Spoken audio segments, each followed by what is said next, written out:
time, everybody, and welcome to the Jersey Shore Podcast.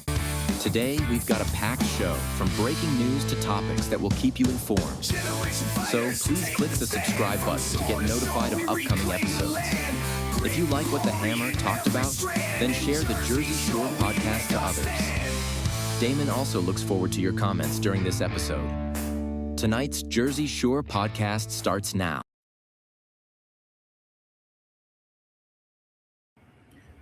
All right, well, hello, everybody. Welcome back to another episode of the Jersey Shore Podcast, brought to you by the great America's Pulse Network. I'm your host, Damon Galdo, and I have another special guest tonight, again, with Justin Murphy, running for U.S. Senate in New Jersey, and I'll bring him on right after this.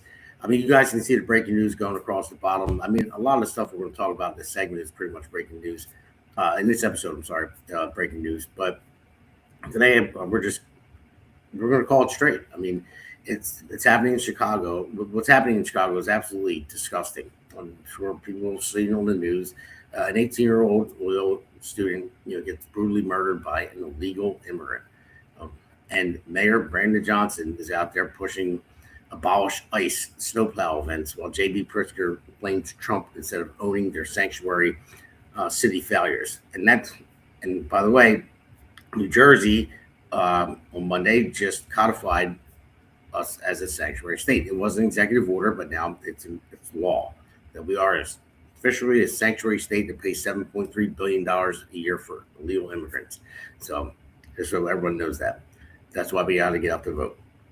So there's families that are mourning, and these clowns are doubling down on their open borders. It's enough. Enough is enough. So we're also going to talk about the war in Iran. I support strong action against the regime. America can't afford weakness, and when it comes down to radical threats, especially when the chaos is at our own border, shows exactly why we need to stand tall. And right here at home, here's the big one. This Saturday, tomorrow, in Camden, we're saying no Kings to Norcrosss. Myself, I'm a union carpenter, husband, father, not a career politician, and taking on the political dynasty in New Jersey's first congressional district. I'm fighting for, an affordable New Jersey, lower costs, safer streets, and better schools for our families. But incumbent Donald Norcross will be there for another paid protester, no Kings rally against Trump. So, I'll be there with quite a few people saying no more Kings in Congress as well, as the Norcross political machine feeds off of Camden and leaves the residents scraps. Remember, Congress has no term limits. The executive branch does. So the No Kings rally they're having for Trump makes no sense, but the No Kings rally for Donald Norcross, who rules Camden in this district and feeds off of all the people there in Camden, they had no term limits. So this is the Jersey Shore. No spin, no excuses, just the truth in South Jersey. So I'm going to bring on our first guest right now. Let's go to it. Hello, Justin. How you doing? Good evening, Damon Galdo. Congratulations on submitting your petitions and being the Republican nominee for CD1. Thank you. And everyone, all the listeners out there, too, just remember, like and subscribe. And you can put something in the chat box. We'll be able to see it. And I know Justin's having a little technical difficulties, so you'll see him freezing up here and there, but we can hear him good enough. It's probably the Democrats out. Now that you're on the ballot, Democrats are outside your house cutting your Wi-Fi lines. That or one of my Republican opponents. Yeah, that could be it too. Yeah. So, but so Justin, I'm going to play this first clip, and then we'll go with that. We have a few clips in this first hammer segment, and why it's called a hammer segment is because I have a golden hammer, and it's a long-standing joke. Seth, our other podcaster, Conservative Corner, just started naming me the Hammer for some reason. So the Hammer. I named him, and he's the pirate because he's a Navy guy. So I got him a little blown up sword, and then he called me the Hammer. So I just painted a sledgehammer gold. Stupid joke, but it's fun. But yeah, let's roll this first clip here. The other day, the young lady whose life would be saved if we did what we did. This young lady would be around today if we were around. This man came in, Dan, right? And he came in through the ridiculous open border of Biden. I'm not a rabid Trump supporter or hater. But if you're going to blame the federal government, then blame it where this problem began, which was under the Biden-Harris administration that allowed 15 million people from South America, Central America, and across the oceans to come through our southern borders, manipulate asylum, be poorly vetted, and then scattered to So that right there, I mean, Trump is right about that. I mean, take it away from that. It just, what bothers me most, and you're going to see it in the next clips, Justin, the way they reacted to it, the mayor and the governor of Illinois. And that girl would still be alive if that guy wasn't allowed in through the open borders. I think it was 2023.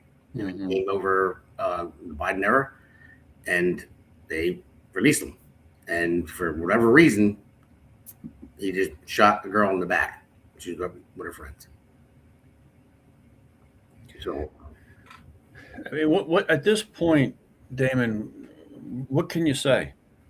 I mean, how many times have we read this news story in the past number of years? How many Americans have been murdered? It's in the hundreds right now, I think.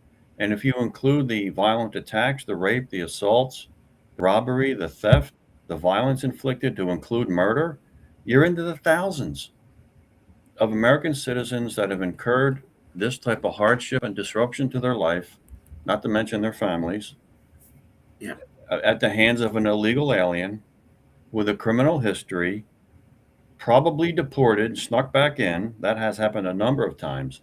But at this point, I mean, how many times do we have to ring this alarm bell? Obviously, the Democrat Party has made it very clear that their priority is the criminal illegal alien, not the American citizen. That means the Republican Party really has to step in and fill that void.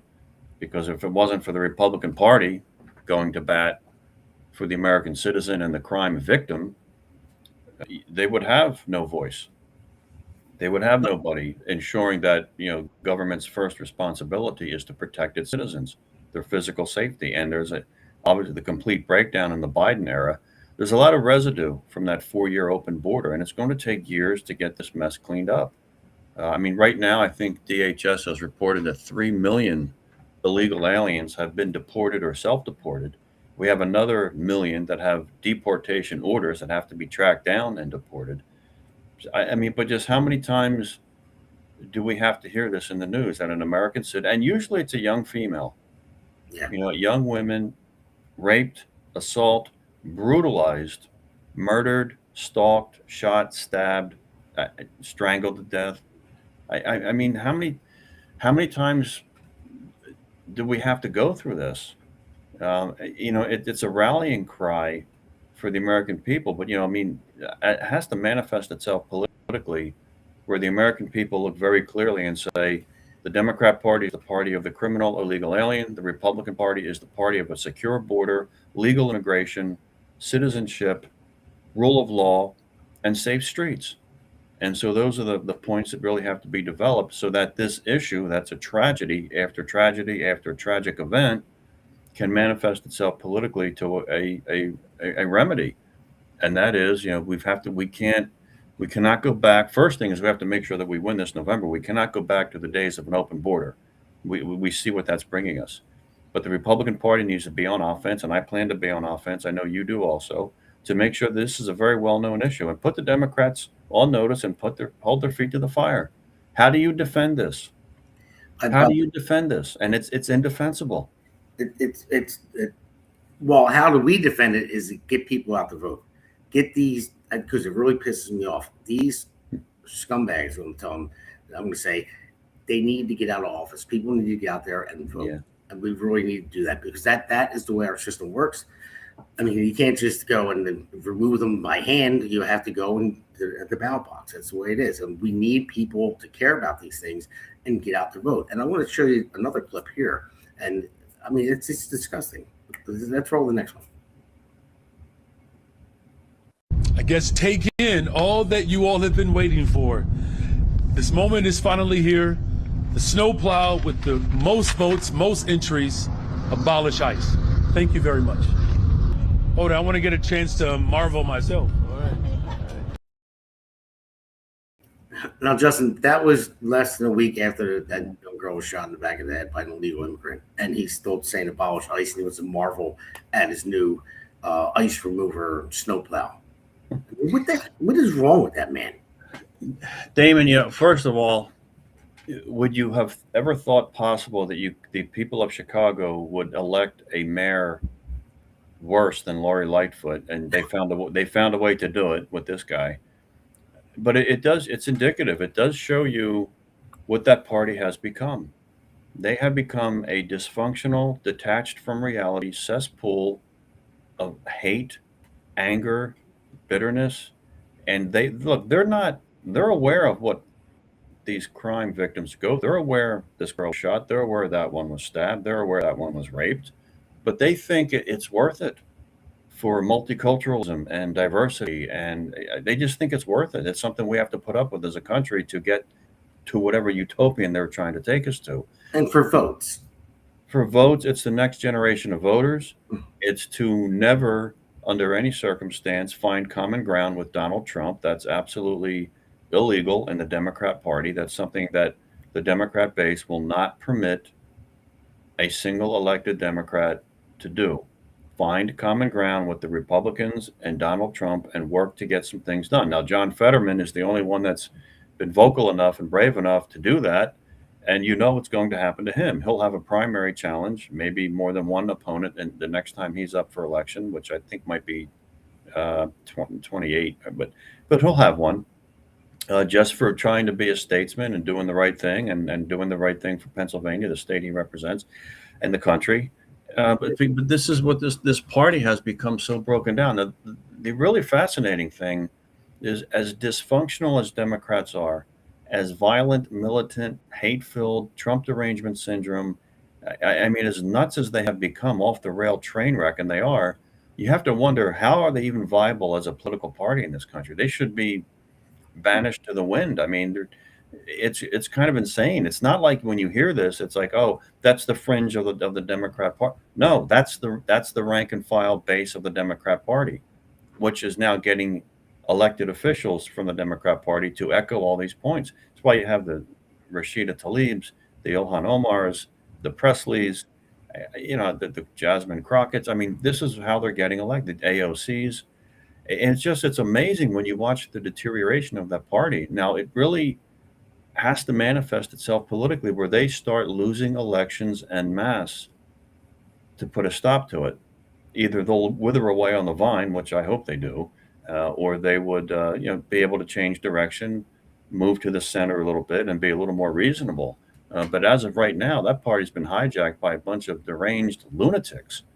And which is why they have, and I say this often when I speak, nationally, the Democrat Party has hemorrhaged millions of voters have left that party, and they should. It's no longer the party of the blue-collar worker or FDR, blue-collar Depression-era World War II Democrat. They're no longer the party of JFK. I mean, they're not. They've just moved so far left, and there doesn't seem to be an end to it. They just keep pushing further and further left. And until they're met with some resistance at the ballot box, America can expect them to continue to poison our culture and our political system with lawfare and violence. No, you're right about that. And I would say, I call them Reagan Democrats. Common sense. So, but Democrats, yeah, it's a party itself. I mean, that is going too far left. The ones that are elected, and the one thing is, when I get a chance to talk to, I will say, a normal Democrat, because I used to be one back in the day, and they'll have the conversation with you, you see that you have a lot in common. Like, it's saying, okay, yeah, so we're kind of on the same page. They don't believe in the men playing women's sports. They don't believe in transing kids. They don't believe in all that crazy far left stuff. Now, there's people that are far right too. I don't like the far right either. I want to start a common sense party. I mean, at this point, it's like, yeah. I mean, it's just like, come on, I don't know where we're going in this world, and I don't understand how people still vote for them. I don't. I mean, one of the things you have to look at is, and I say this is how Mikey got elected. This is how Mamdani in New York. What's getting these people elected, Damon, more than anything, is not an acceptance. It's not an acceptance by a broad number of Americans. Thankfully, it's apathy. Yeah. We've got more people sitting home than voting in just about every election in this country, except a few governor's races and a presidential race, where you get a little bit over 50%. We have more people sitting home than voting, and that's a dangerous thing for a constitutional republic, or representative government, representative constitutional republic, and we cannot survive, in my opinion, or function the way we should, at least optimally, if we are not increasing our turnout. I mean, look, what's going to happen to November? About a third of the voter will come out. About 2/3 of the voters this November will be sitting home. What's going to happen the June 2nd Republican primary? In all likelihood, well over 1 million registered Republicans will be sitting home, not voting. This is how these people are getting elected. This is how these people are getting elected, and it's kind of scary, because at some point, you've run before, you work hard, you do your advertising, you knock on the door. I mean, what do you have to do to get people to be receptive? And sometimes there's no answer. They're just not. The voter is just not receptive. They're sick of all politicians, both parties, and unfortunately, that's one of the things we have to fight through. But it's really it's concerning, because the turnouts are so low. Yeah, well, I mean, I hope it gets better, because I'm going to play another clip, and thanks for 2 people that said hello and hi. You guys can ask a question if you'd like. I can see it there. And Justin has like a little bit of technical difficulties, but we can hear him fine. It's just freezing up here and there. It's like I said, it's either his opponent or the Democrats cutting his Wi-Fi cables. But let's roll this other clip. I agree, there have been real failures. Those failures, of course, extend beyond the borders of Illinois. That's their national failures, a failure to have comprehensive immigration reform, a failure of the president to follow his own edict. I cut a little short there. He says, own edict to come out and remove the worst of the worst, he said, with immigrants. Now, they're blocking. They're trying to block Trump, not Trump per se, but ICE to come in and remove the people. And then he has the audacity and the gall to actually blame Trump and the federal government. He said it's a national issue too. No, it's your issue. You're the governor of that state, and you will not. You're fighting tooth and nail to get ICE out of there. I mean, I can imagine. I know that the family is very, very, very upset.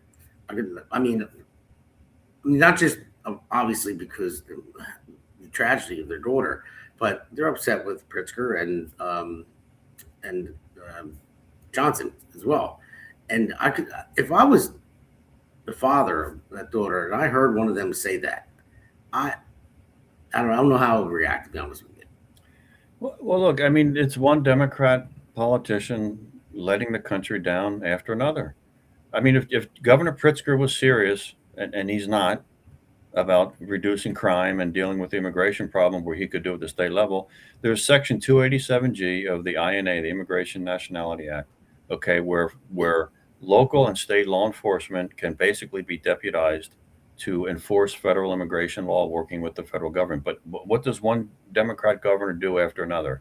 They forbid their law enforcement and their law enforcement institutions and resources from working with the federal government to deal with the immigration problem, to deal with deportation, with gathering up people with immigration deportation orders already signed. They go out of their way to obstruct it. They go out of their way to vilify, and then to beat this drum in the public airwaves that ICE agents are Nazis and the Gestapo and the Trump administration is executing American people on the street. Their derangement is it's just incalculable sometimes. They're that dysfunctional, that hateful. What is so wrong with your life that you've become so hateful, either to Donald Trump or the country or Republicans? But Governor Pritzker, if he was serious, he has opportunity to work with the federal government, not against it. He has opportunity to facilitate law enforcement and immigration enforcement. He clearly won't take it. He won't exercise his powers. He won't do it. He'll continue to do what every Democrat is now required to do. Don't ever attempt to find common ground with Donald Trump or the Republicans, or you will pay an existential political price. It could be the end of your political career, period. And so that's where they're stuck. That's where they're stuck on stupid, stuck in that rut of hate and myopia and incivility and intolerance, because you cannot, as a Democrat, say that you want to find common ground with Donald Trump, or that, hey, or maybe our policies of sanctuary state and sanctuary city are attracting the wrong people to our state. And it is. They're attracting criminals. Of course. Why wouldn't they want to come? It's the sanctuary state. Of course. Of course. I mean, if Mr. Pritzker went to a podium and said, we're no longer a sanctuary state, we will be working with the federal government to track down illegal aliens that are criminals, and we will have them deported. Does that attract or disincentivize people to come to the state? It disincentivizes illegal aliens to go to his cities and state. Yeah. But, they know this, but they're also, they box themselves into a corner. They cannot appear to be moderate, or they cannot appear to be on the side of rule of law. They cannot appear to support law enforcement. They cannot appear to work with the Trump administration on any matter, let alone immigration enforcement.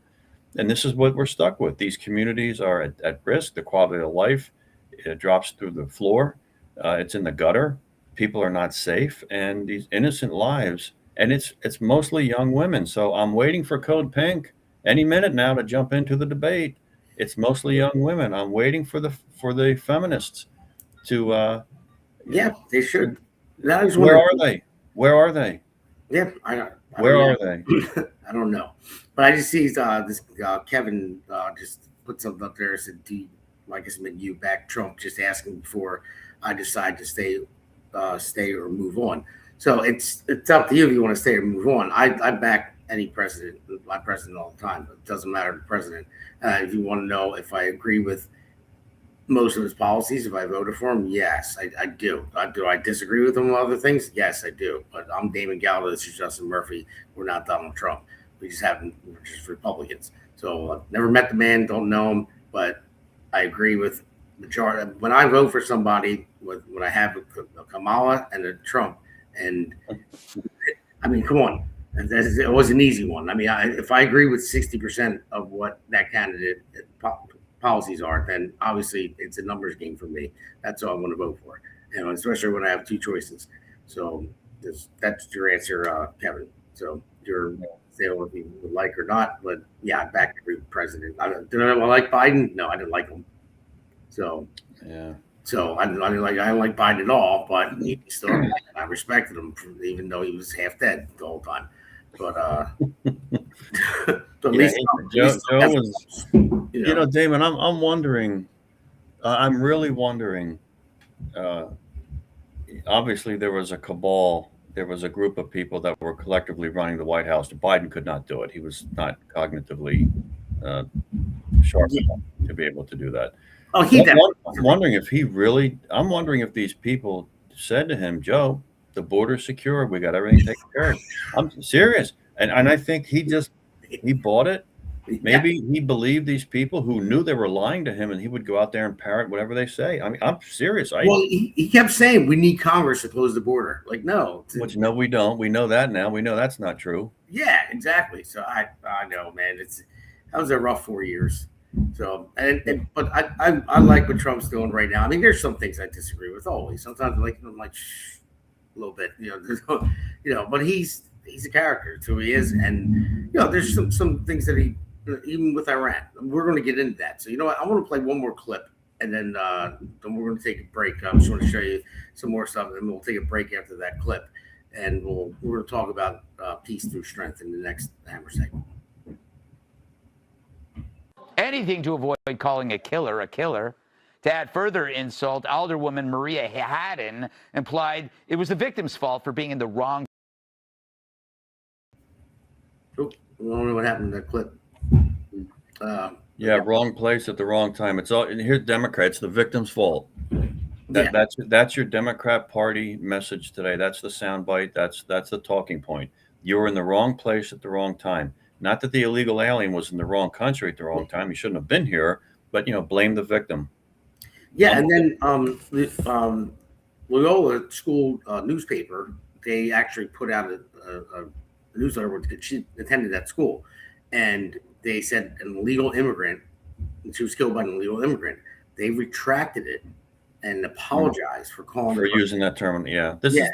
is the madness of DEI and CRT on steroids, and what they have infected a lot of our culture and our subcultures. It's insane to think that you would have to do that. Like he's an illegal alien. He's in the country illegally, and he's an alien. That there's nothing really negative about that. It's just what the accurate description is. It's the accurate legal determination. But the left has decided, no, that's a bad thing. Well, what would you like to call them? An undocumented person? Now it's an undocumented American. Look, immigration needs to be legal. It needs to be controlled. It needs to benefit our workforce, our country, our economy, and our culture. Needs to be enforced, federal immigration law. And then when you come here to the country, when you come legally, you are required to assimilate. That's how immigration works. And that's why the American melting pot has been so successful. Immigration was never like this, where millions upon millions of people just flowed into the country. You didn't know where they were from, what they were doing, between points of entry, gotaways. I mean, this is the gang members, the drug running, the human trafficking. This is not immigration. This is a controlled process to destroy the country, for crying out loud. Yeah, exactly. So this is a huge winning issue for Republicans. Democrats lose on this, but again, they're stuck. They have to pander to their base that will not allow them to do or adopt any other disposition. Yeah, and I'll leave this segment with this too. Even illegal immigrants came over here. Now, listen, I'm not saying they're all bad, some work and all that. So, should we find people who've been here a long time to actually work, find a pathway to citizenship? So we help them out a little bit. Yeah, sure. But the criminals, remember when J.D. Vance had that interview and they took over, it was in Colorado, they took over like a apartment complex. Mm-hmm. And then, gang members, yeah. Yeah, and the newscaster, I forget who it was, said, well, it was still only just the one. I'm like, it was only just the one. Oh, okay. It was just one. That's all. Yeah, and be thankful that's the one you don't live in. Yeah, exactly. Yeah, and then 42% of the illegals that came over the border under Biden are on welfare. So huge. Costs us a lot of money. I mean, and like huge. I said in the monologue, we pay $7.3 billion in the state of New Jersey for the illegals that are here. There's close to 900,000 of them. And Damon, until the Democrat Party starts to lose elections, they'll continue to do this. Yeah, I know. It's just, it doesn't make sense to me. And I have nothing against anybody wanting to immigrate to this country at all, just so everybody knows. It's just when you have a wide open border like Biden had, and you had somebody shoot somebody, a kid in the back of the head just by walking by. And one of the commentators said they got cut off, but she said maybe they startled her, the illegal immigrant, when she was walking by. They startled him. Okay, so it was okay for him to shoot her in the back of the head. Okay. Well, what's he doing with a gun in the first place? I thought these sanctuary states and sanctuary cities are gun-free zones. Yeah. You know, what do you do? All of a sudden. And he was arrested for shoplifting beforehand and everything else. Carjacking, shoplifting, rape, assault, drug dealing, drug using, gang banging, criminal breaking and entering, carjacking. I mean, murdering, rape, gun running, child sodomy. I mean, this is what Joe Biden did to him. This is what, unless he was not aware of it, this is what the modern Democrat Party is doing to America. And it is up to the Republican Party to get this mess cleaned up. And thankfully, we're doing it. We've had 3 million illegal aliens deported or self-deport. Donald Trump is rounding up the worst of the worst, and with good, thank God. Can you imagine if he was not elected in 2024? You wouldn't have a country left. You really would not have a country left. Yeah. So, all right, Justin, with that, we're going to take a break. I know there is a clip that I have out there, too. I don't know. I can't remember off the top of my head if it was in this segment or the next one, but we'll play it. It was about someone that raped a young person in 6 months. But we're going to we'll take a quick break, and then we'll get to, we're going to be all over the place. I put, like I said earlier, I put clips in different segments because there was a lot of them, and I didn't want to load them in the front. So just stay tuned, everybody. We'll be back in a second. Hey, It's great to be on with you. This is a great podcast. It's a lot of fun and it's informative and it's real information. It's none of the frills and none of the nonsense that you hear on the legacy media.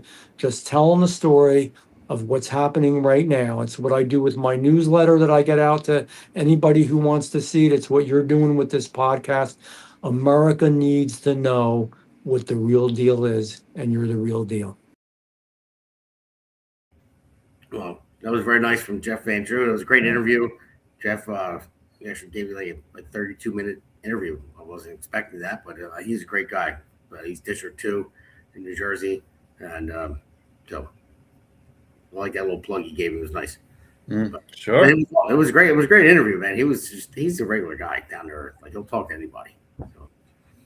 So, Donald Norcross he screens every question before his town halls, and you have to put in your name, your address, your email address, your question. Yeah. No, Democrats will continue they'll never change course until they face a political consequence. And when they act a certain way and they're reelected, why change? Why change? They don't see a need, and they have to start losing elections, which is the issue of apathy. We need more people to turn out. So in this segment, peace through strength, I always like that terminology. So I have my Reagan speech on the wall here, my man cave. Reagan was one of my favorite presidents. We'll get to talking about Iran and all that stuff and talk what's going on there. But I have a clip to play. Like I said, it's kind of out of sequence a little bit. I just threw it in there, but check this clip out. Let's roll this one. Okay. A man is facing an attempted murder charge after he allegedly tried to push someone in front of an oncoming light rail train. This happened at the Northgate station last Thursday. Prosecutors say the victim was waiting for the light rail when Eliseo Melendez walked up behind him and then tried to push him in front of the train as it was coming into the station. These are still photos of the incident. Melendez has a history of mental illness and spent almost a year at Western State. He ran off but was later arrested. He is due back. But of course, history of mental illness. Why is he out walking the streets? Exactly. And there's another one. I don't know. I forget if we went over this with our great producer. An illegal alien. Yeah. And how did he get here? I know. How did he arrive? And there's another one. I don't know if our producer got it. I forget, but I think we have it. I would actually like to try to run it in this one before we get to talk about Iran. It was a transgender illegal alien that sentence is 6 months in jail for raping a minor. And I don't know if we have that clip. If we do, throw it now. If not, then Cole Suarez, a transgender illegal migrant, has pleaded guilty to stalking and raping a 14-year-old boy. It's part of a slap-on-the-wrist plea deal that will carry just a 6-month sentence, except it doesn't even do that. Suarez will get time served and be released after the official sentencing next month, unless, of course, federal immigration agents are there to slap the cuffs on again and deport the Colombian national. Suarez admitted to following the victim into the bathroom of a convenience store in New York City's East Harlem neighborhood, where he was then assaulted. When the boy left, he flagged down witnesses who alerted the police. Now, as it turns out, at the time of the incident, Suarez, who was 30 years old, was wanted in both New Jersey and Massachusetts and had an ICE detainer order. New York's sanctuary policies helped. Another thing. How many times do we have to hear this? Yeah, I mean, how many times? I mean, you run the risk now, Damon. This is happening so often that people become desensitized to it. Unfortunately, it's like it shocks your conscience, but it's so repetitive now. ICE detainer ignored, illegal immigrant, criminal alien, history of violence, inflicting a horrendous crime on an American citizen, this time a child, and he's not going to get any time in jail. I think hopefully ICE will be there to kick him the hell out of the country, which is what should happen. You would hope so. And the thing is, too, a lot of people say, oh, well, American citizens commit way more crimes than illegal aliens. Well, no shit. Well, there's more people. I add more. Yeah, there's more people, yeah. So, but there shouldn't be one crime by an illegal that isn't here legally, shouldn't be here to commit that crime, to rape that woman, to kill that person, to whatever it may be. It's just like that one right there like fits the far left bill 100%. You know, illegal transgender rapist let out of jail. You know, I mean that's like the far left stands for that. I don't. It's really. I don't know what it takes at this point. I mean, hopefully, if we can get this calmed down after a few more years of the Trump administration, we can get enough law enforcement, we get enough deportation. Hopefully, we'll have enough, maybe stretch of a thought, but maybe some jurisdictions, the state, county, and municipal level will actually start to enforce law or at least honor ICE detainers and get some of these people out of the country. Look, we're not going and rounding up anybody right now, but violent criminals. No one should object to that. No one. No one should object to removing these violent criminals from the country. No one should object to that. But the Democrat Party as a whole seems to be doing that. I see somebody that Jim Myers that 40% of Americans are registered independent, and that's fine. That's great. I don't care. We have 200,000 registered independents in my district here, District 1. They're more than registered Republicans, and that's fine. I mean, if I was, I would put myself closer to independent. Like I'm in the middle. I'm not far right. I'm not far left. I'm again common sense. Like this stuff does not make sense. I used to be a Democrat and Republican because the far left went too far. And like, again, I don't agree with the far right either, like real far right. But it says you're going to find out in the midterm, buddy. High gas price, high food price, war in the Middle East, asking for $200 billion of our tax money. Rhino conservatives no longer exist. I hope they don't. I hope Rhino conservatives don't exist anymore. I really hope so. So whoever you are, yeah. So I'm not a Rhino conservative. I don't know what the hell you're talking about, but yeah, have at it. I put your comment up there. So this podcast is for everybody. You can say what you want, but yeah, I will find out in the midterms. Hopefully, people wake the hell up. And so, no, it's Damon. Like I said, just like what has to happen to spark? I mean, something happens this atrocious and horrendous to a child. You would be shocked. Yeah, well, I guarantee you who's commenting here doesn't have any kids. Yeah, probably. And the high level of apathy. But Damon, you would be shocked at the number of people that are really not aware of this issue. Like I could say, hey, there was 100 Americans killed by violent illegal immigrants, and look at you like you're crazy. They're that disengaged. They don't watch the news. They're not involved. They don't care. They don't want to hear. You would be surprised at the number of people that are not fully aware of how much of a serious problem this is. They're just not aware. It doesn't affect them. They don't care. But the number is staggeringly high. And the person that last comment, high gas prices. Gasoline was $5 a gallon under Joe Biden. It's now under $3 under Donald Trump. I mean, did he complain when Biden had it over $5 a gallon? I didn't hear any complaints from the left. There's selective outrage, again, off the charts. So, yeah, I know. It is insane. It's too expensive. I even went to Norcrosss town hall and I said to him, I said, New Jersey's like a prison. I said, because you tax people out of their houses. I mean, that's why I can't believe they elected Mandani in New York. That was the dumbest freaking thing ever. So they're going to learn the hard way. But I said, New Jersey feels like a prison because you tax people out of their houses. The gas tax just goes up automatically now. That's thanks to Steve Sweeney. Mm-hmm. It doesn't even matter if they need it. The tolls go up automatically now too, but just set clock when they go up. So the people can't afford to live here. Then they're going to say, you know what? I want to leave. No, we're going to tax you on the way out if you leave. It's like the movie Bronx Tale when somebody goes, now you can't leave. Now you can't leave and you lock the door. Well, this is what it's such a shame because the Republican Party has been making some ground here. There was not too long ago, Damon, we had 800,000 or 900,000 registered Republicans in the state. Now we have 1.6 million. We've basically doubled. Unfortunately, though, it's not enough to get control of the state house because we still have many more Democrats and fraud. Of course, I think there's a little bit of fraud you can sprinkle in there, but we still have a ways to go to pick up some more ground, and hopefully we can do it. There's still people out there that we have to win over, but we do it with ideas, big ideas. We have to really make sure that people are educated, that they're aware, and that they know the difference between the parties. And sometimes those are three hurdles that are difficult to clear sometimes. Yeah, they're definitely difficult. So I know we're not winning over Jimmy Myers over there, but that's fine.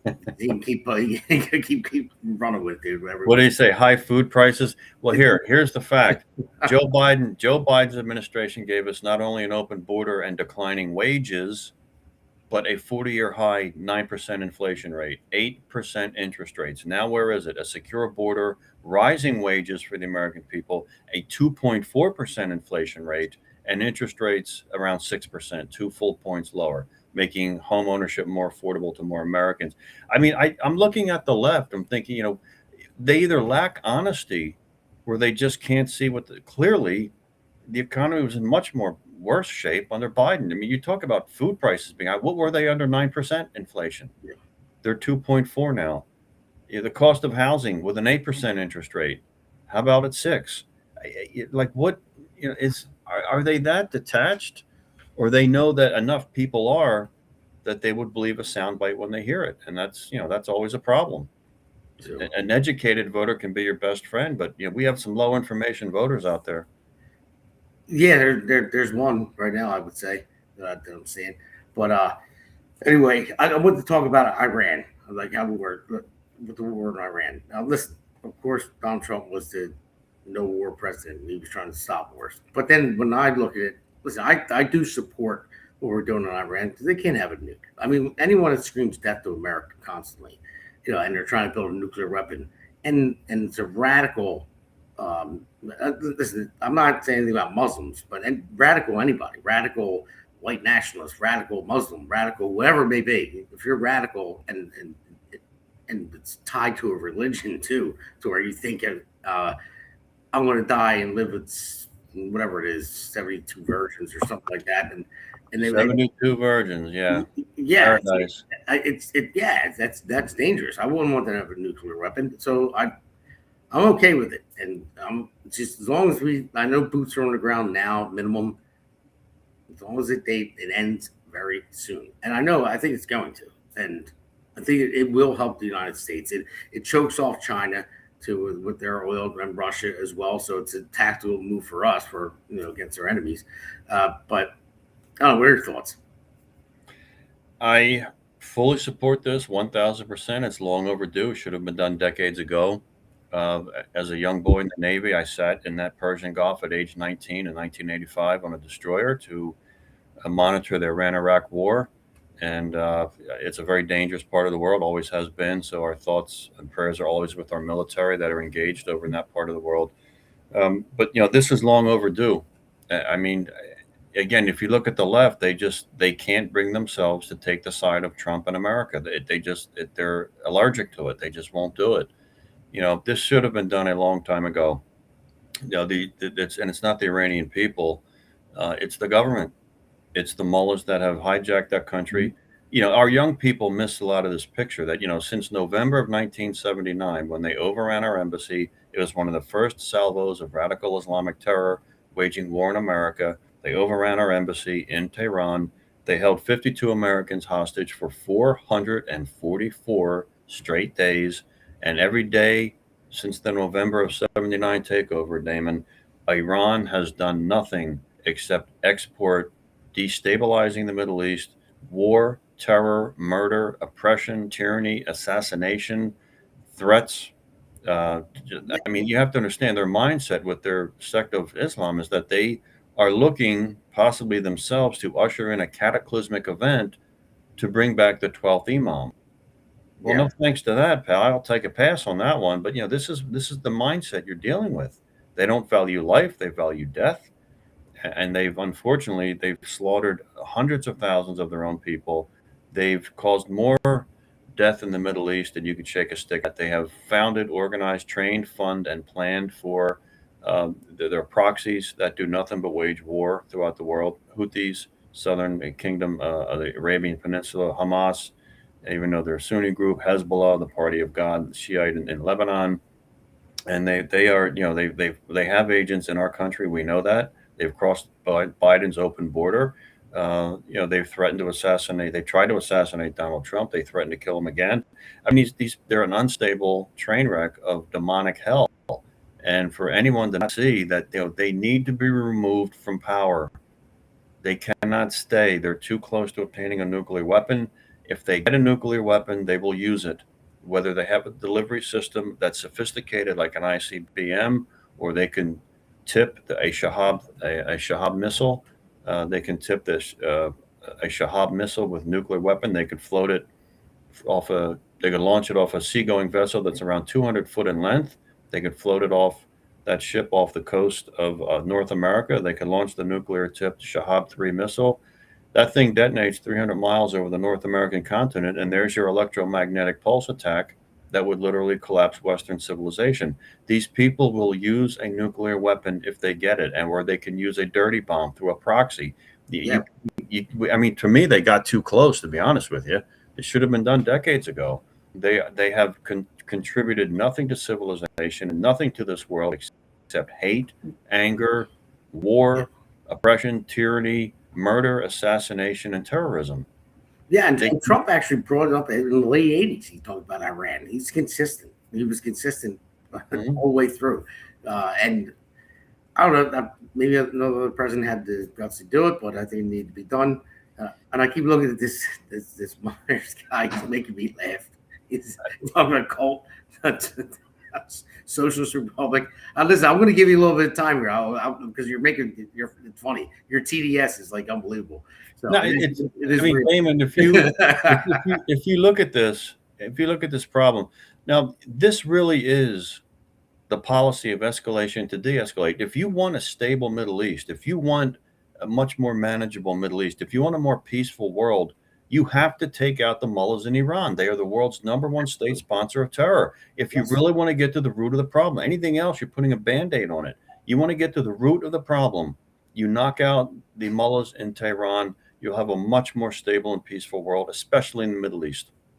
Yeah. I mean, look at the surrounding countries. I mean, Qatar, Saudi Arabia, and even Iraq are actually helping out. They want to get rid of the Ayatollah, and they don't. They're kind of getting on board a little bit. And that's a good thing for once. Maybe finally we could take a step forward over the Middle East and 10 steps backwards. Maybe. I hope and I pray that it does, but we'll see. A lot of work to do, a long way to go, but you can't do it with Iran running the show. No. And back in before Syria collapsed under Bashar al-Assad, and that was the conduit from Tehran through Syria into the Middle East. That was the training, the funding, the weapons, the organization, the material. That's what caused so much destabilization in the Middle East. So you really need to get to the root of the problem, and this is how you do it.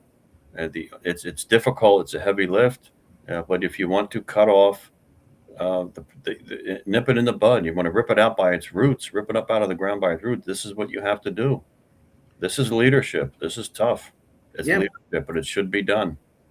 No, you're right. I agree. So, all right, Justin, we're going to take another quick break, go into the last segment, and we'll see you guys when we get back.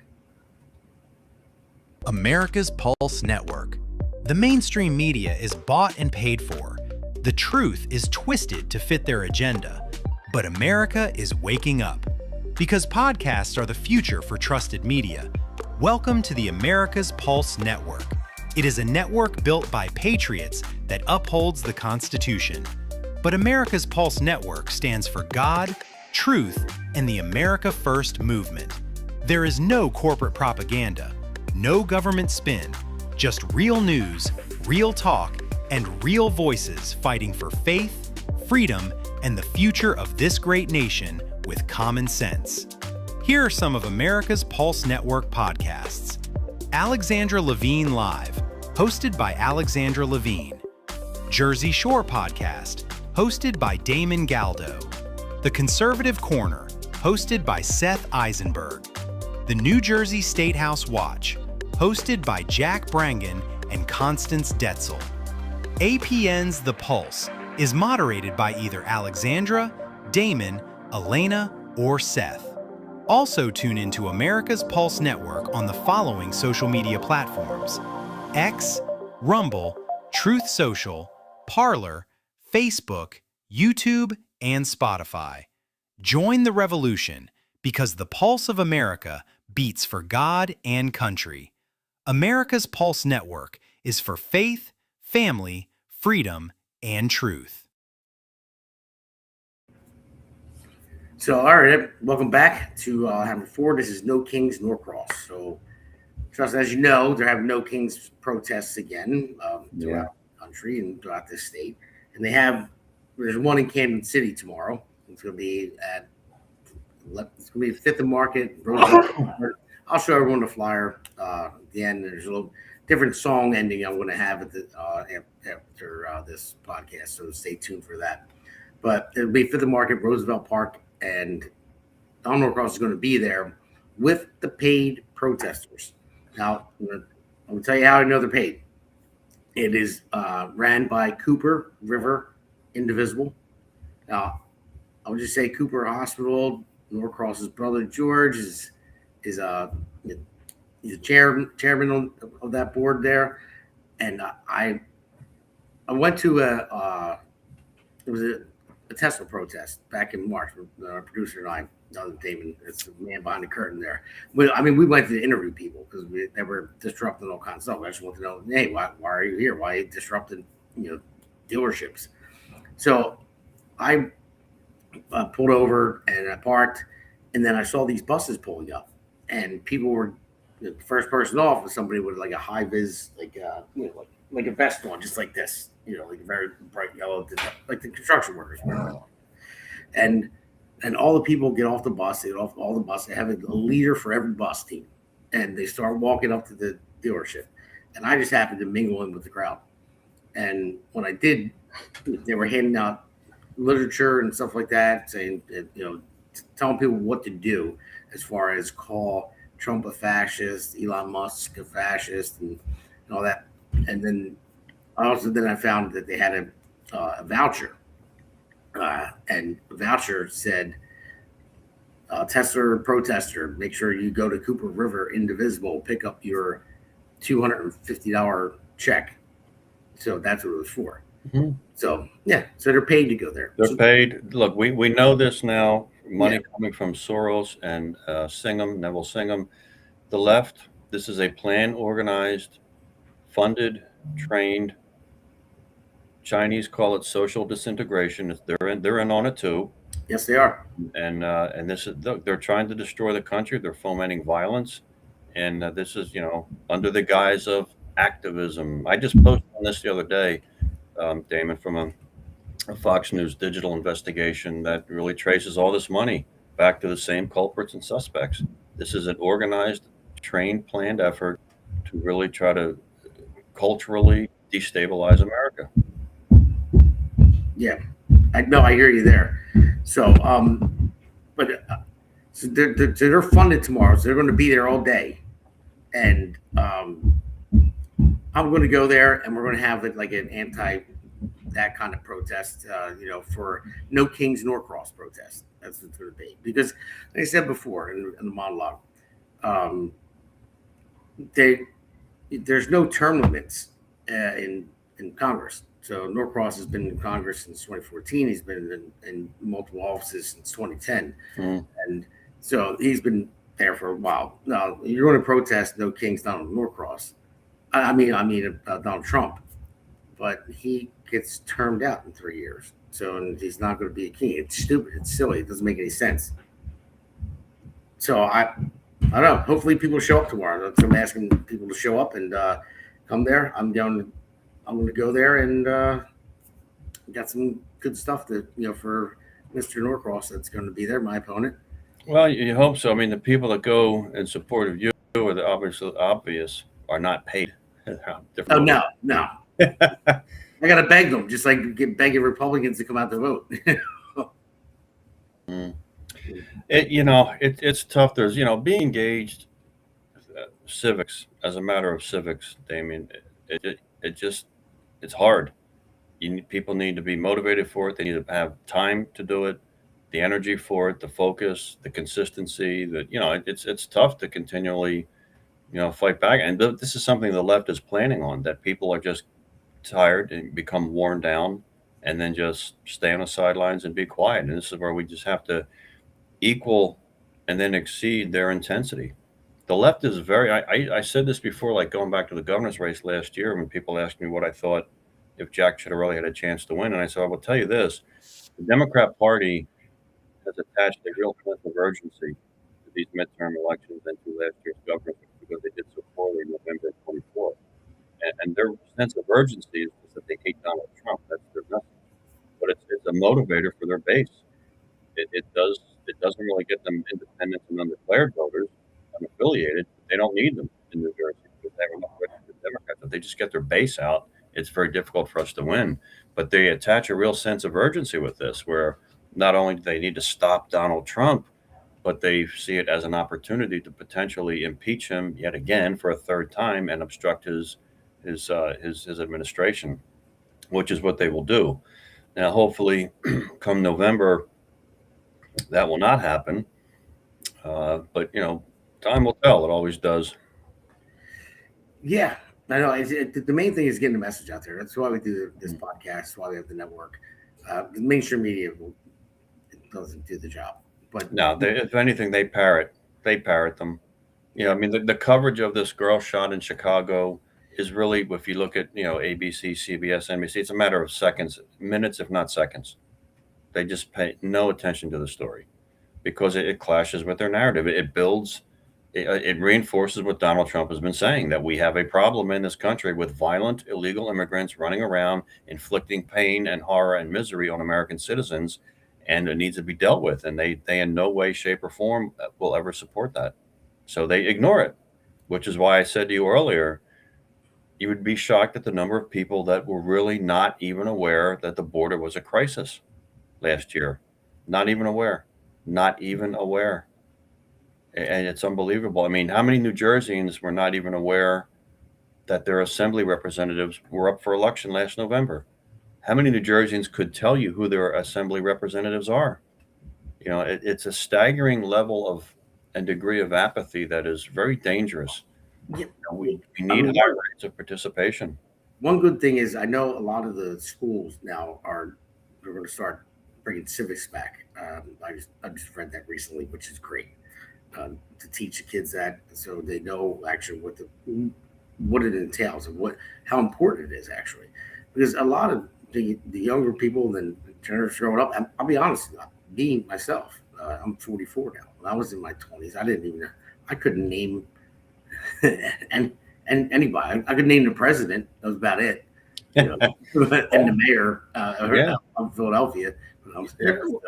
Well, look, how many times have you watched any number of podcasters or even like Jesse Walters in Walters World? You go talk to people on the street and they're just, I mean, it's kind of funny the answers they give you, but then you realize, wait a minute, they're an adult. They're functioning in our constitutional republic. Why don't they know our country's history? Why can't they tell you who won the Civil War? Why can't they tell you who was in World War II? It's like, and they're just clueless. I was like, wait a minute, you should have learned this in high school, and it's not that difficult to retain. But they're not even being taught it, or something's going haywire. I mean, it's insanity, really. We can't have that people to that degree detached and dysfunctional. Well, I mean, you look at people that are flat earthers. They say, "Oh, the Earth." What? Flat Earth? We never landed on the moon. I mean, it's like, yeah, the moon landing was fake. And even though I use social media to put this podcast out there, I think social media is a detriment to a lot of young people because we just had a major court case, civil litigation, where a jury found Facebook or Meta and I think maybe Instagram or Google liable for some addiction issues. And look, I'm all for that. I'm not a fan of social media. I don't like computers. Here, when you call and text me, Damon, here's my antique 4G flip phone. Okay, that I don't even like this. It does. Social media could be a very beneficial tool. You can learn a lot from it. You could learn an enormous amount. You can really open up your world, but it can also be addictive and destructive and cause an enormous amount of consternation. I mean, people today, they get the mouse click they buy what they see or hear on TikTok. They never question, they never think critically, they never analyze anything. I saw it on the print media, right? I saw it on YouTube, and it could be used to promote a debate, which would be good, and in some cases it does. But I think it's very dangerous. That's why I refuse to get an iPhone. I mean, I see people all day they're pulled down to this thing and they're glued to it. They live on it. They pay their bills on it. They talk to their friends on it. They send messages. They work on it. It's all they can. I'm like, I don't want to live like that. I do not. I refuse to live my life like that. Well, that part I'm okay with. If I can pay my bill from the phone, that's great. If I can message somebody from the phone, that's great. If send a picture to somebody, it's great. All that good stuff. But and I work off of it too. Like I'll even use my smartphone for Procore, which is Procore is we'll use construction. It has all the drawings on it. So I mean it's a little small in drawings, but if I'm out in the field, I can just pull it up and I'm look at the door number 110 or whatever hardware it gets and stuff like that. So it is good in that aspect. But I think young kids, I think it's brain rot because it doesn't, they don't get to go outside and touch grass that much. Right. It does. It creates that dopamine. That's exactly, it's a dopamine hit, and it's triggered that way, just like that lawsuit that you said. It's that dopamine hit they get, and it's wired that way for like even when you're scrolling down and you hear the clicks, you don't even know what you're going to see, but it's just the sound. It's a triggered dopamine hit that makes you feel good. Like what am I going to see next? What am I going to see next? And it does. I mean, I think it creates and facilitates this shortening of people's attention span, the instant gratification. Where they don't have patience for anything. Everything has to be a mouse click now. Donald Trump was elected. 2 days later, okay, well, why is inflation still higher? Look, sometimes things take time. I mean, not to make excuses, but life just doesn't work that way sometimes. But people are so used to the instantaneous communication, the mouse click. The photos, everything, Instagram, Threads, X, you name it, and this is how people live their lives today. And it's really like the young people. I mean, why are they so obese in many cases? Young people really unhealthy. This is one reason. Yeah, this is one reason. Oh, you're right about that. I mean, whatever happened to the term Rome wasn't built in a day.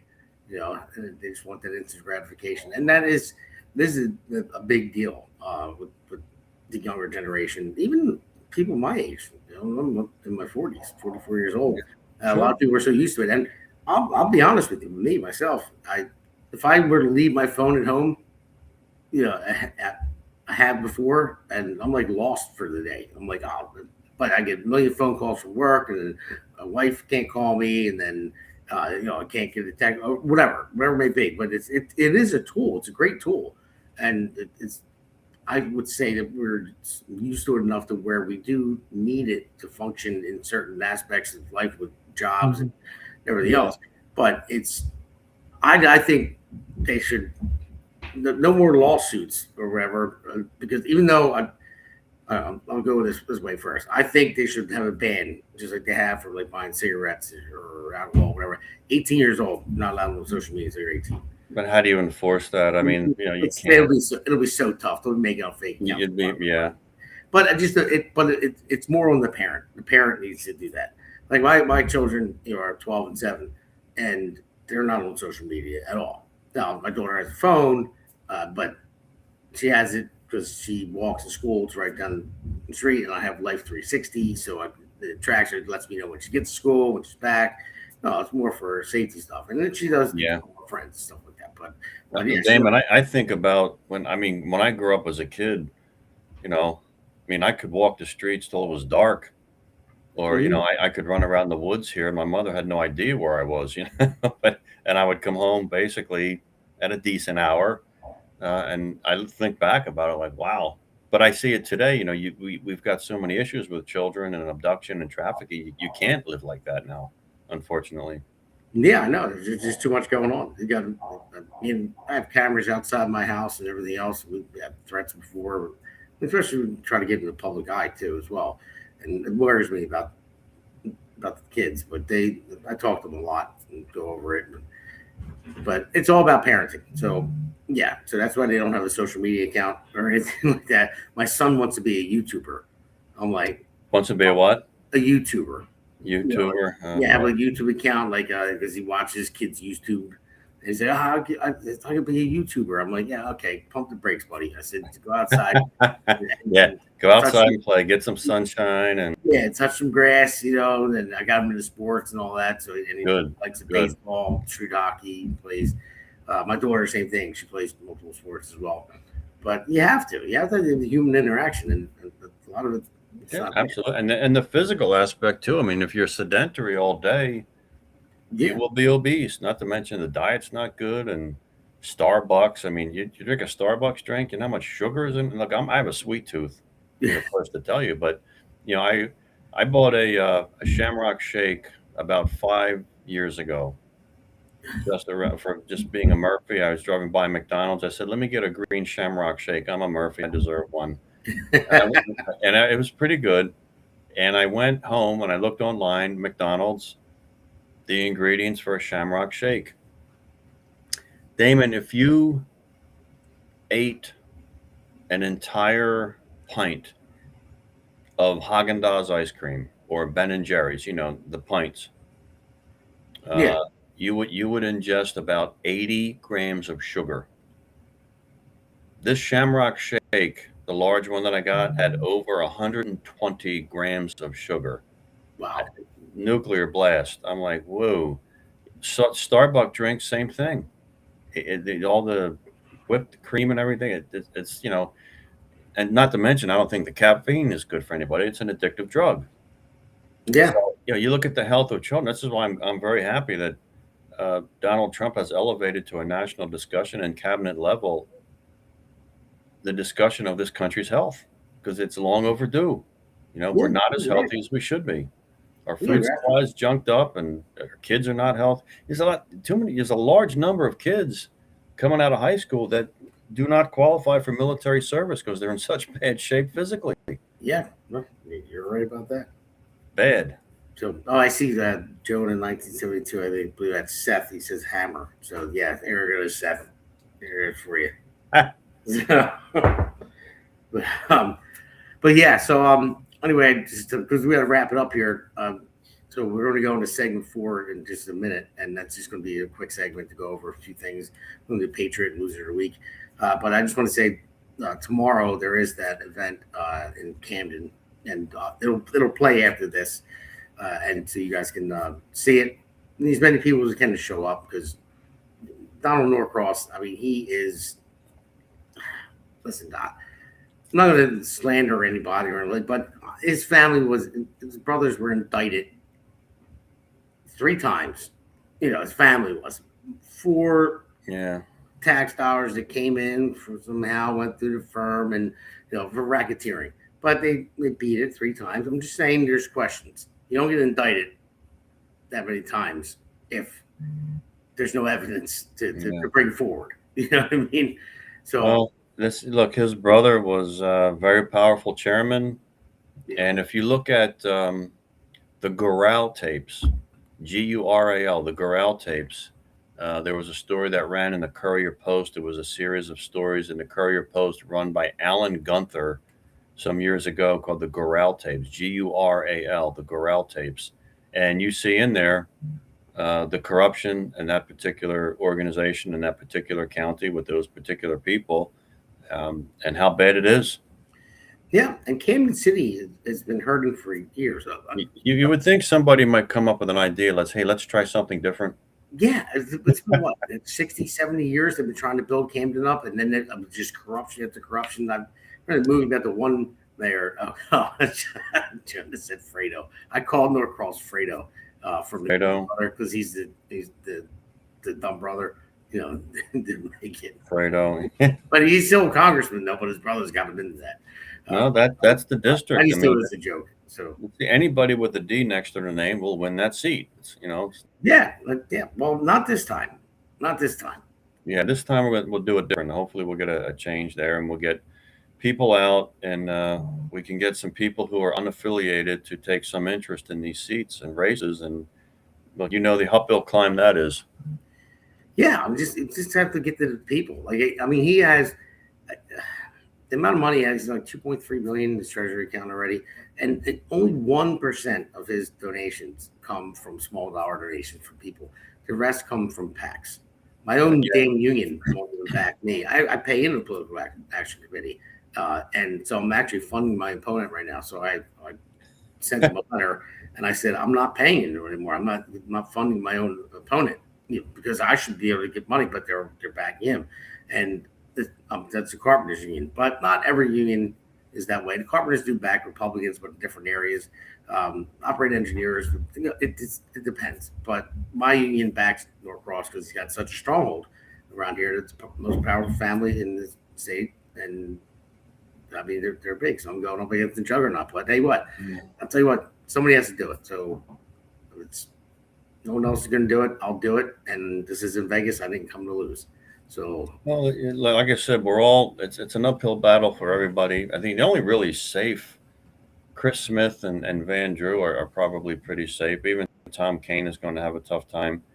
Whoever we nominate for U.S. Senate is really looking up a mountain. We all know that. Your race is difficult, but you never know. You got to keep fighting. Yeah. What else is it worth it? So have to keep fighting.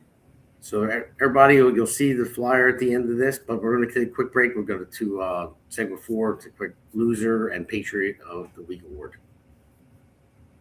Yeah. This one's for New Jersey. For every working family that's had enough. Name's Damon Galdo. And I'm just getting started.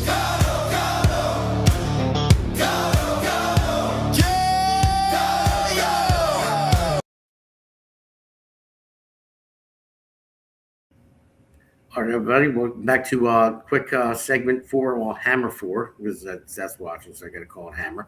He's the one to name me that. But anyway, so we're going to go into, we'll start with the Patriot of the Week award. Let's roll that. The Jersey Shore podcast presents this week's Patriot Award. It goes to Alicia Neal Lewak.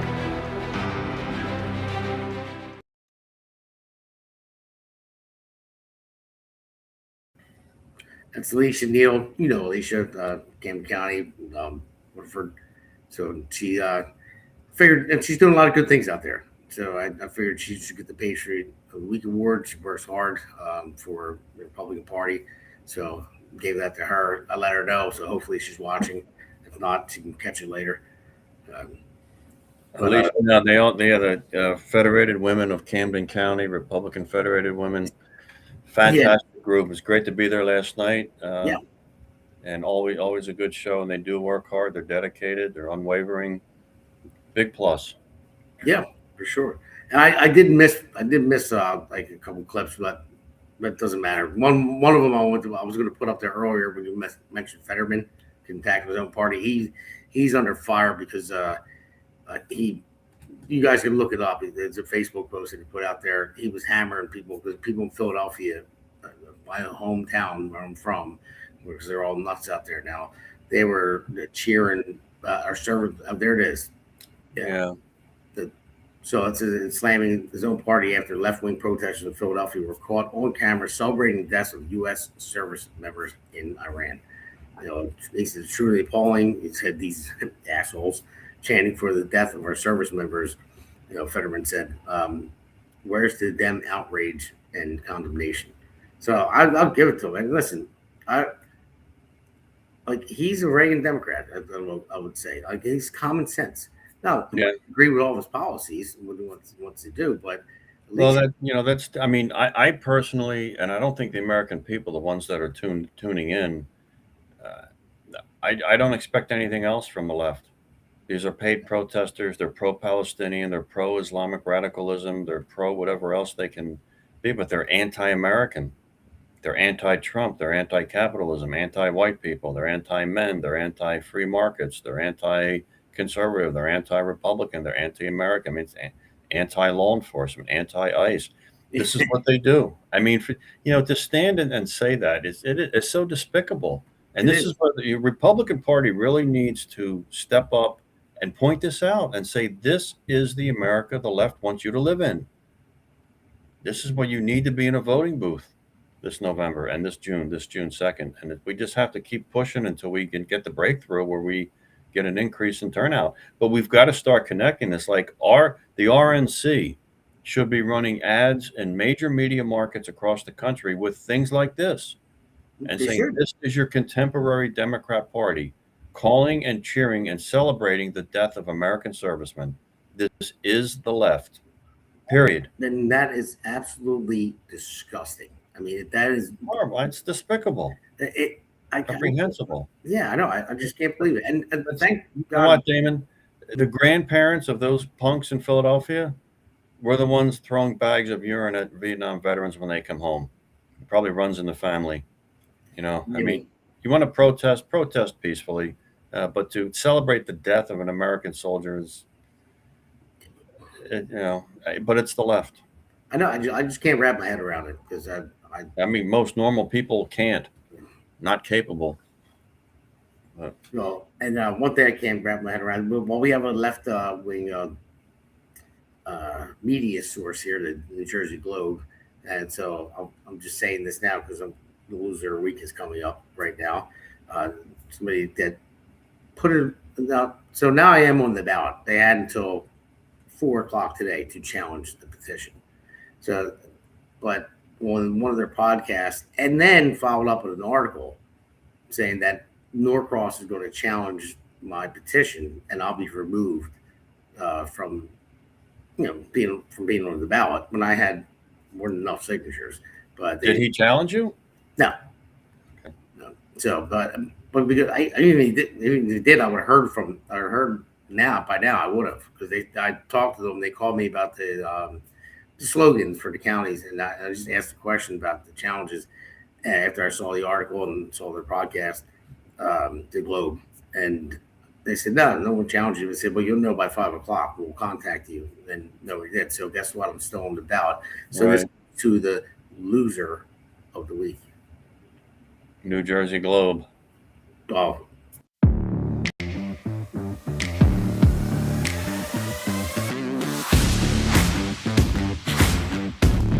The Jersey Shore Podcast presents this week's Loser Award. It goes to Joey Fox. Losers! Losers! Losers! Losers! Losers! Oh, shut up!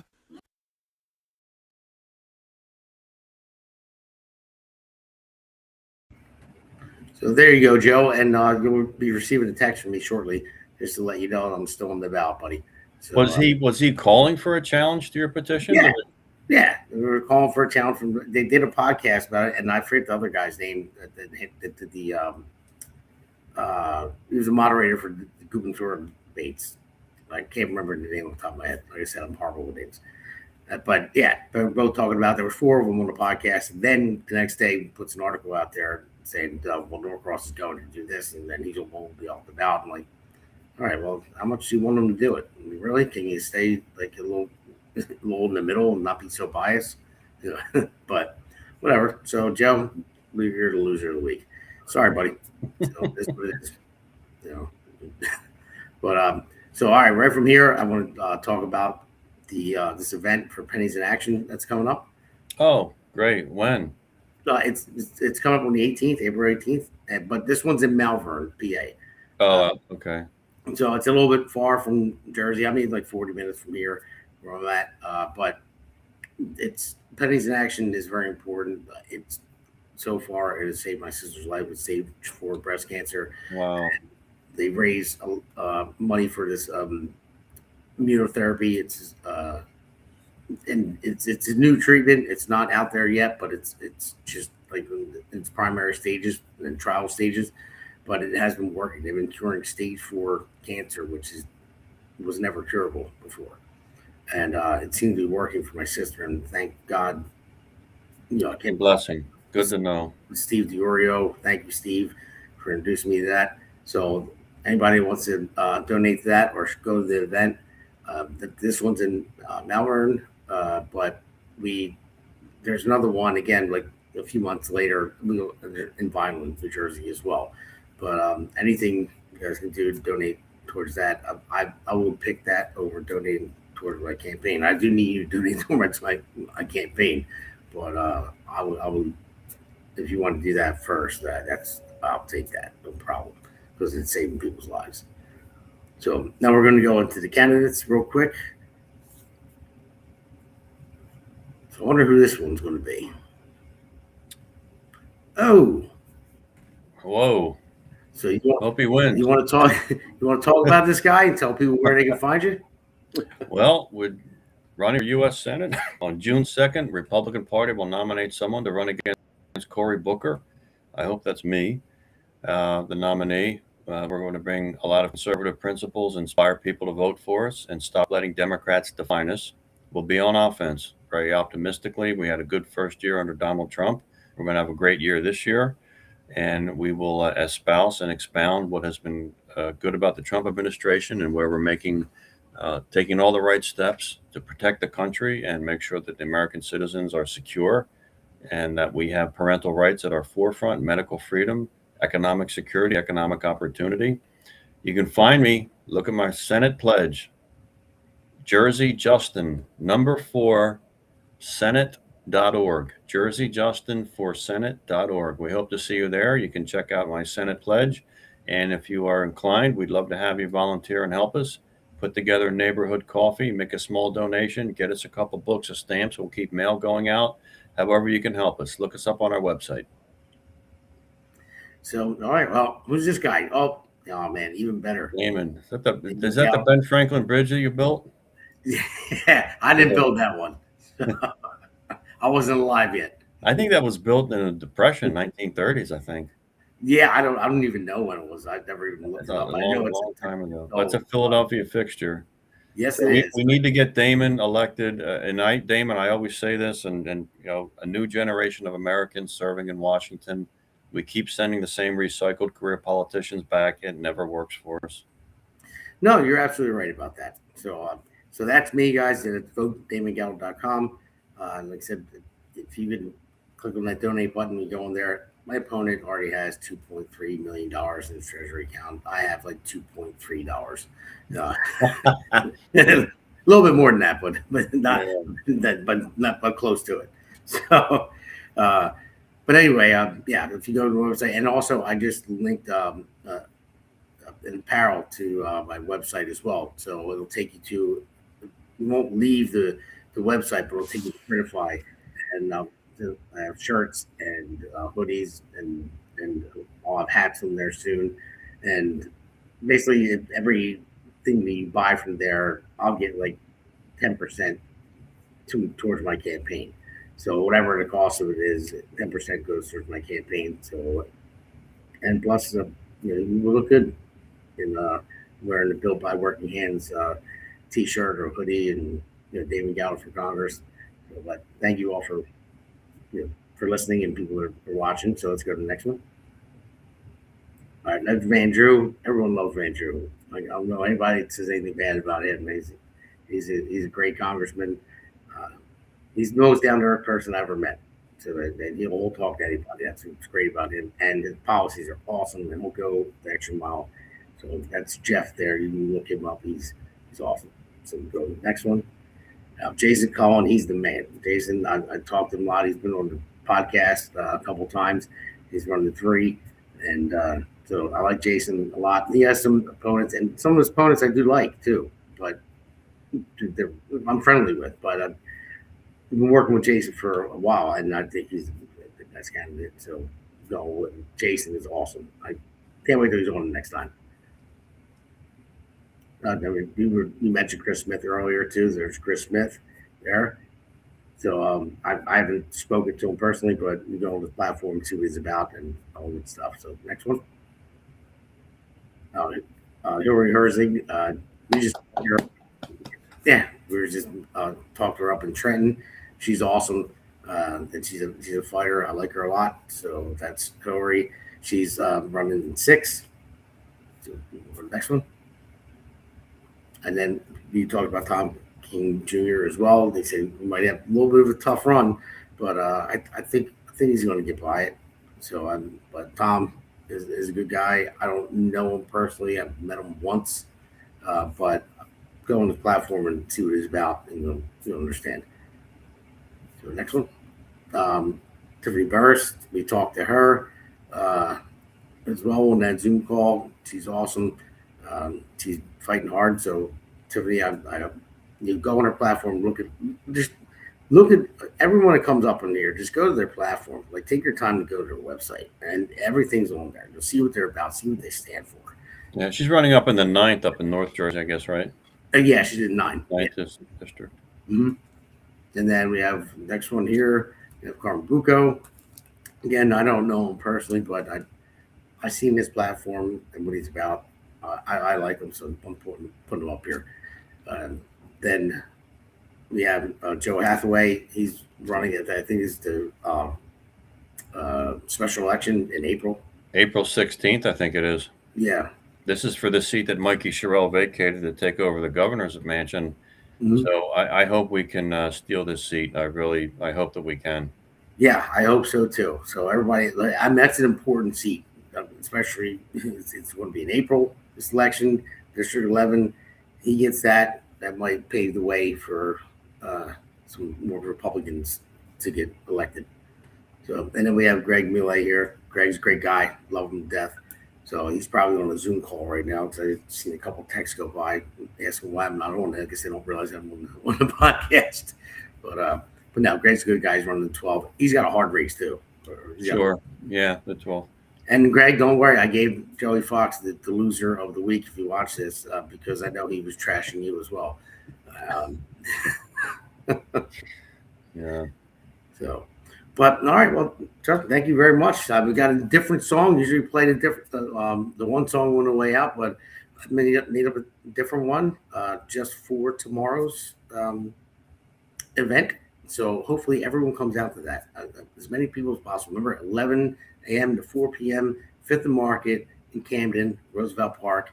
We're doing a counter protest to the Trump No Kings protest, and we're gonna say No Norcross King protest. That's basically what it's going to be. So we got a lot of stuff set up. I just hope people show up. That's the thing. I know there's going to be plenty of people there, but I want a lot. I want a lot of people to show up. That's what we need, because he's going to be there. The news media is going to be there. Mainstream media. Our podcast is going to be there. Jersey Shore Podcast, America's Pulse Network, our great producer, man behind the curtain. He's going to be there with his camera. So we're trying to get as many people out there to come, and let's do it. I mean, we have to do something. We have to get out there. We have to be active. It's a Saturday. Hopefully not a lot of people have work, but this is important. It's important to take back, our state and get these long-term Democrat incumbents out and get common sense people in. Yeah. No, the voter is out there. We have to just get their attention and get them to the polls. It's obviously exceedingly difficult, but we always have to fight the good fight. And I know this is your second or third run, so you're putting it out there for everybody in the first, and hope they respond. I hope they respond positively. I hope so.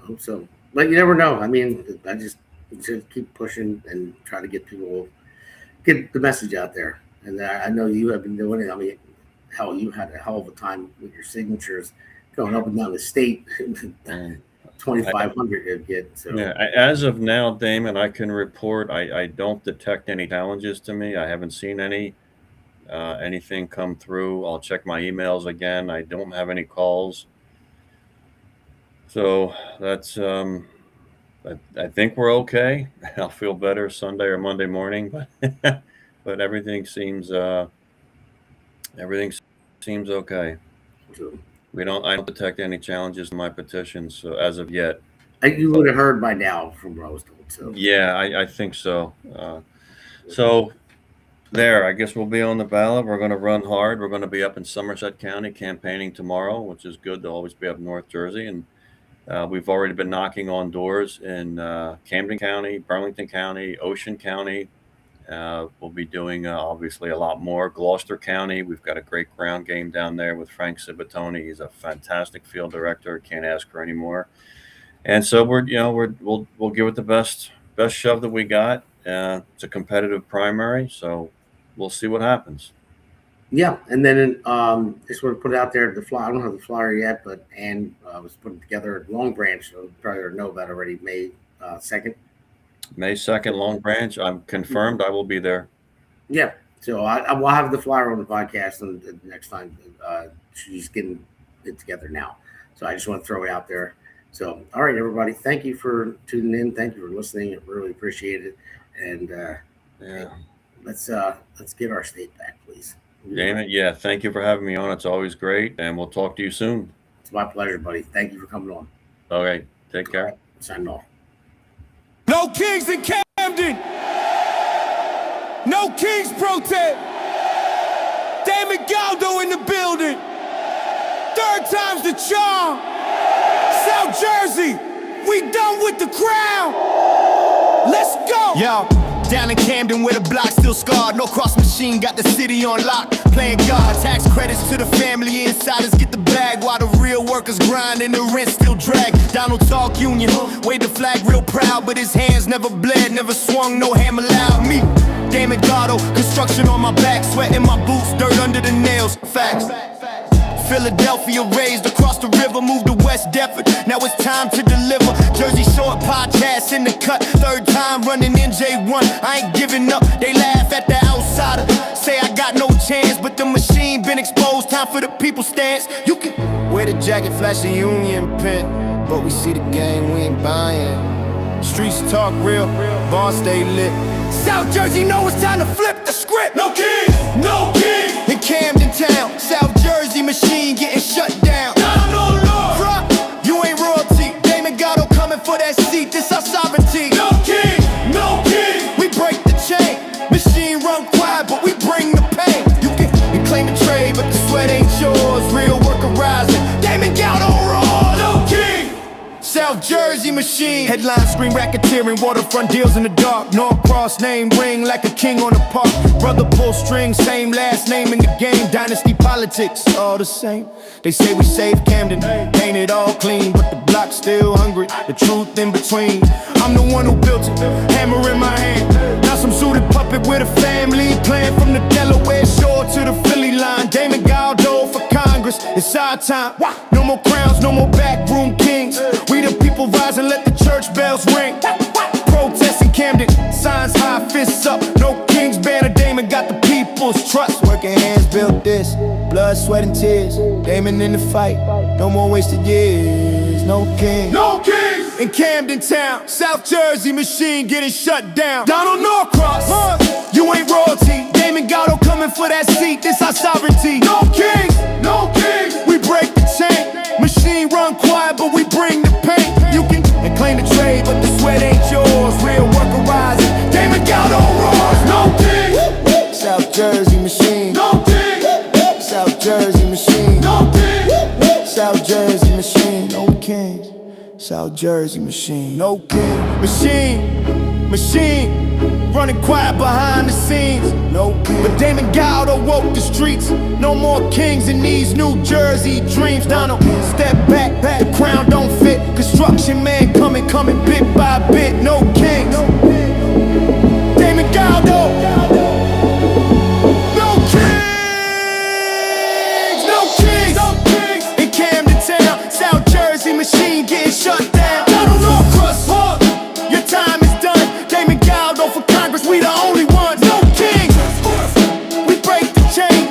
Machine exposed. Feel the flame. You can wear the jacket, claim the name, but the real sweat built this and Damon reclaim. No Kings. South Jersey machine. No Kings. South Jersey machine. No Kings. South Jersey machine. Damon. No Kings. No Kings. No Kings. No Kings. No Kings. No Kings. No Kings. No Kings. Damon Galdo, we the voice now. Protest strong. South Jersey, stand up.